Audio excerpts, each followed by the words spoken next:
आरोग्य जागृति। दोस्तों, आरोग्य जागृति में आज हम देखेंगे और जानेंगे एक ऐसी बीमारी के बारे में जिसे देखकर हमें घृणा और छूत अछूत से डर लगने लगता है। जी हाँ, हम बात कर रहे हैं कोढ़ इस बीमारी की, जिसे वैद्यकीय अंग्रेजी भाषा में विटिलिगो कहा जाता है। ये त्वचा पर होने वाली सफेद दाग की बीमारी है। क्या ये बीमारी एक दूसरे को छूने से होती है या उनके साथ रहने से भी होती है? ऐसे ही कुछ सवालों के जवाब हम औरंगाबाद के जाने माने skin specialist doctor Parikshit Satpute ji से लेंगे और जानेंगे ये बीमारी किस कारण से होती है। आरोग्य जागृति में फिर से एक बार आपका स्वागत है। आरोग्य जागृति हमेशा हर एक डॉक्टर के बारे में आपको जानकारी देती है। आज हम ऐसे बीमारी के बारे में जानेंगे जो बीमारी को कोई भी समाज में अछूत माना जाता है। ये अछूत न हो के एक नेचुरल स्किन डिसीज़ है। इसके बारे में हम जो स्किन स्पेशलिस्ट है डॉक्टर परीक्षित सातपुते साहब, इनसे पूरी जानकारी लेंगे। समाज में ये जो पांडे दाग जो बोला जाता है, विटिलिगो जिसको बोला जाता है, इसको बहुत अछूत माना जाता है। इसके बारे में हमारे दर्शकों को बताइए कि ये बीमारी अछूत होती है या नहीं। तो ये सबसे अच्छा और सबसे महत्वपूर्ण सवाल आपने पूछा है। देखिए, विटिलिगो कोढ़ ये बिल्कुल ही न फैलने वाली क्या बोलते हैं हम, अछूत वाली बीमारी नहीं है। ये स्किन टू स्किन से तो फैलती नहीं है, या किसी पर्सन से आप हाथ लगाते हो, उसके साथ खाना खाते हो, उसके साथ मतलब आप सीट वगैरह शेयरिंग करते हो, तो उससे ये फैलने वाली बीमारी नहीं है। ये सिर्फ एक अपने जो मेलानोसाइट्स बोलते हैं, जो कलर काम करते हैं, उनका जब वो काम करना बंद कर देते हैं तो वो बीमारी होती है। इसका छूत अछूत से फैलने वाली ये बीमारी नहीं है। कोढ़ के पेशेंट के साथ अपना जो मतलब कोढ़ एक नॉर्मली चीज़, मतलब नॉर्मली एक स्किन का एक प्रॉब्लम है, जो पेशेंट के साथ ऐसा अलगाव वाला व्यवहार नहीं करना चाहिए। सर, इसके ऊपर उपचार क्या, कौन सी पद्धति से होते हैं और कितने प्रकार के उपचार? हाँ, बेसिकली जो भी कोढ़ की जो भी हम उपचार करते हैं उसमें दो चीज़ें रहती है। पहली चीज़, कोढ़ जो आने की प्रोसेस है विटिलिगो, वो प्रोसेस हम रुकाते हैं टैबलेट वगैरह चीज़ से। और दूसरी चीज़, फिर जो स्किन का कलर चला गया है उसमें वापस कलर आने की प्रोसेस हम चालू कर देते हैं। उसमें फिर बहुत सारे प्रकार हैं। जो पहला टप्पा रहता है कि कलर मतलब कलर की जाने की जो प्रोसेस या डिसीज़ प्रोग्रेस हम बोलते हैं, उसको पहले हम रोकते हैं मीन्स तो हम क्या करते हैं, पहले कुछ दवाइयों से जो प्रोसेस है, जैसे स्टीरॉयड हो गया, कुछ इम्यूनोमॉडरेट दवाई रहती है, वो दवाई से या लगाने की दवाई से हम वो प्रोसेस पूरी रुका देते हैं। लेकिन ये दवाई भी हमें पूरा पेशेंट का सब कुछ हिस्ट्री देख के, कोढ़ कौन सी जगह पे है, कब से है, उसकी क्या हिस्ट्री है, कितने दिनों से है, कुछ एसोसिएट फैक्टर है क्या, वो सब देख के हम वो दवाई वगैरह प्रिस्क्राइब करते। एक बार कोढ़ हमारे भाषा में स्टेबल हो गया, मतलब वो बीमारी रुक गई, उसके बाद हम फिर उसमें कलर डालने के लिए फिर बहुत सारी चीज़ें करते हैं। जैसे कि पहले तो टैबलेट से होते हैं, जिससे कुछ केमिकल है जो अंदर जाके कलर लाने का काम करते। कुछ लगाने के लिए मलम है, जिसे बहुत बार देखा होगा कि कुछ ऐसे सुना भी लोगों की, कुछ मलम लगा के धूप दिखाते तो कलर आना चालू हो जाता है। फिर सर्जरी भी रहती है, जिसमें प्लास्टिक सर्जरी जैसी चीज़ रहती है, या आपके शरीर से कलर की पेशियाँ दूसरी तरफ से लेके वो जो दाग गिरा है उस पर वो लगा देते हैं। और सबसे अभी मॉडर्न ट्रीटमेंट भी है इसमें, एक्जाइमर लेज़र, जिसमें अगर छोटी जगह ही विटिलिगो का पैच रहा तो उसमें वो एक्जाइमर लेज़र से भी हम वो ट्रीटमेंट करते हैं कि जिससे वो दाग में कलर जल्दी से आ जाए। सर, इसको खर्ची का मतलब कितने दिन में इसका रिजल्ट आता है और कितना सीटिंग लेना चाहिए? जैसा मशीन के बारे में बताया आपने, ये कौन सी मशीन है और ये मशीन का सीटिंग कितना लेना चाहिए और रिजल्ट कितने प्रकार से? हाँ, एक बार कैसा कि पहले विटिलिगो स्टेबल होना बहुत ज़रूरी रहता है, क्योंकि कौन सी भी आप जब कलर लाने की प्रोसेस करते हो विटिलिगो के ट्रीटमेंट में, अगर जब तक वो बीमारी अंदर से पहले स्टेबल नहीं हो जाती तब तक आप कौन से भी कलर लाने की ट्रीटमेंट उसमें कुछ फ़ायदा नहीं देते। तो ये जो एक्जाइमर लेज़र सबसे अभी जो मॉडर्न ट्रीटमेंट है, वो ट्रीटमेंट ऐसे एक बार विटिलिगो स्टेबल हो गया तो फिर हफ्ते में 2 बार हम ये एक्जाइमर लेज़र से हम वो जो दाग का जो एरिया है उस पर फायर कर दे, और जैसे 3-4 हफ्ते बाद हम उसका रिज़ल्ट देखते हैं। अगर उसमें कलर आना चालू हो गया तो फिर हम वो प्रोसेस चालू रखते।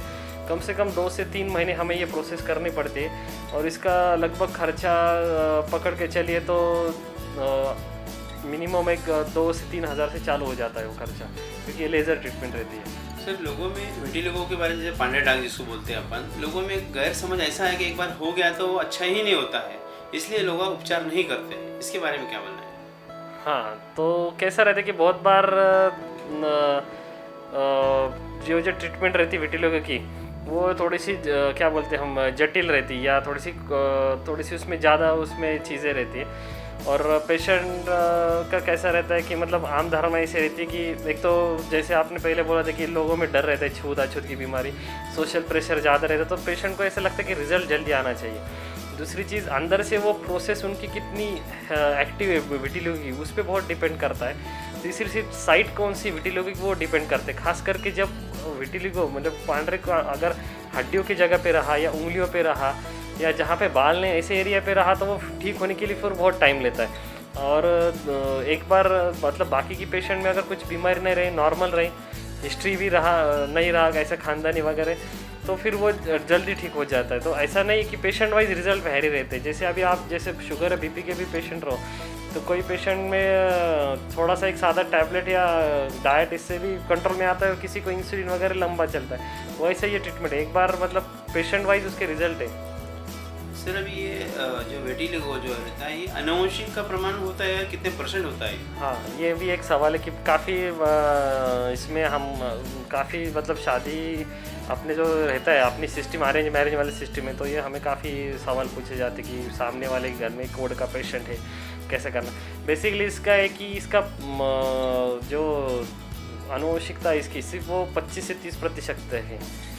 और मतलब अगर किसी घर में एक आधे करोड़ का पेशेंट है, तो उसमें से 4 में से एक संतान को आ सकती है। एक संतान को 25% चांसेस है वो आने की रहती है। लेकिन मतलब वो डिपेंड है कि वो उनमें अंदर वो जीन्स कब ट्रिगर होता है।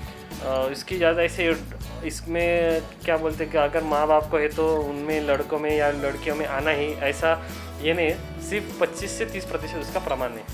Sir as a skin specialist काफ़ी अच्छी मालूमात दी है आपने हमें, हमारे दर्शकों को भी काफ़ी अच्छी मालूमात दी है। लेकिन हम आपसे एक और जानना चाहेंगे कि हमारे दर्शकों में जो गैर समझ है, इसके ऊपर आप ज़रा उनको आपके मेडिकली लैंग्वेज में से बताइएगा। देखो, विटिलिगो है या पांडरे दाग, ल्यूकोडर्मा, श्वेत कुष्ठ, ये जो है ना, ये चीज़ें सबसे पहले आप मतलब कभी भी आपको ऐसी शंका लगे तो पहले जो जिस क्वालिफाइड डर्मेटोलॉजिस्ट के पास जाके आप पहले दिखा दीजिए कि ये आपको वाकई में है क्या।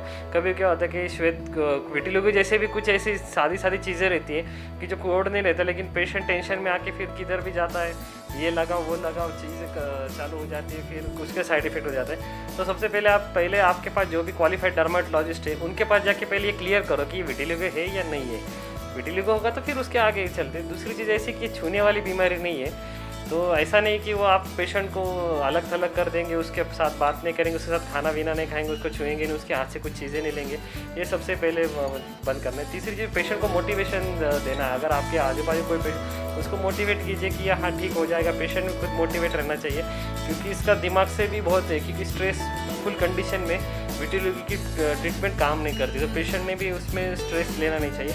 और चौथी चीज़ सबसे इम्पोर्टेंट है कि किसी भी एक डॉक्टर के पास, जो भी आपके क्वालिफाइड डर्मेटोलॉजिस्ट, उनके पास कम से कम अच्छे से एक फॉलोअप रखना चाहिए कि चलो एक ऐसा नहीं कि एक बार दिखा है नहीं आराम आए दूसरे बार, क्योंकि ये ट्रीटमेंट स्टेप बाय स्टेप चलती है।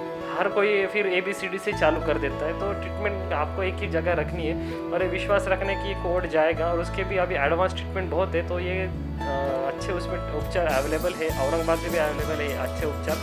तो आपको अभी कोड हो गया विटिलिगो, तो उससे डरना नहीं चाहिए। सर जैसा बताया कि आपके पास एक मशीन आई है एडवांस ट्रीटमेंट के लिए विटिलिगो के ऊपर, उसके बारे में हमें थोड़ा जानकारी और कैसी काम करती है वो बताइएगा प्लीज़। बेसिकली ग्लैमर मशीन है, कोड में जो नई मशीन आई है, एक सबसे एडवांस अभी ये लेज़र सिस्टम है। इसमें क्या होता है कि जो एग्जामर लेज़र बोलते हैं, वो लेज़र इस पर काम करते हैं। 311 उसकी नैनोमीटर लेंथ रहती है, वेव लेंथ रहती है। बेसिकली वो जो कोड जैसे बीमारी रहती है या सोराइसिस या जैसे ये सब बोलते हैं एक्जिमा, उस बीमारी में ये लेज़र लाइट रहती है जो, हाँ, तो ये एक पोर्टेबल मशीन रहता है। यहाँ से लेज़र लाइट आके हम पेशेंट के ऊपर ऐसे फायर करते हैं बटन से, और एक हार्डली आधा या 1 मिनट से ज़्यादा हम करते हैं। फिर जैसे रिस्पॉन्स आता है हम उसको डोज उसकी जो पावर रहती है लेज़र की बढ़ाते जाते हैं। और कम से कम हम उसको 4 से 6 हफ्ते वो ट्रीटमेंट चालू रखना पड़ता है कि ये रिज़ल्ट मतलब आता है। अगर इनकरेजिंग रिजल्ट आता है मतलब पेशेंट की डिसीज़ इंप्रूवमेंट हो जाती है, कोड के केसेस में कलर आता है, सोराइसिस ठीक हो रहा है, तो फिर ये लेज़र हम कंटिन्यू रखते हैं और 1-2 महीना। सर कितने दिन के अंदर सिटिंग इसका दे दिया जाता कम से कम ये हफ्ते में 2 बार तो ये सेटिंग करना पड़ता है। और पेशेंट को कुछ मतलब ऐसे कुछ पथ्य पानी रहता है कि वो खाली पेट आना है, कुछ नहीं, ऐसे रूटीन में आके सिर्फ 1 मिनट में और पेशेंट चला जाता है।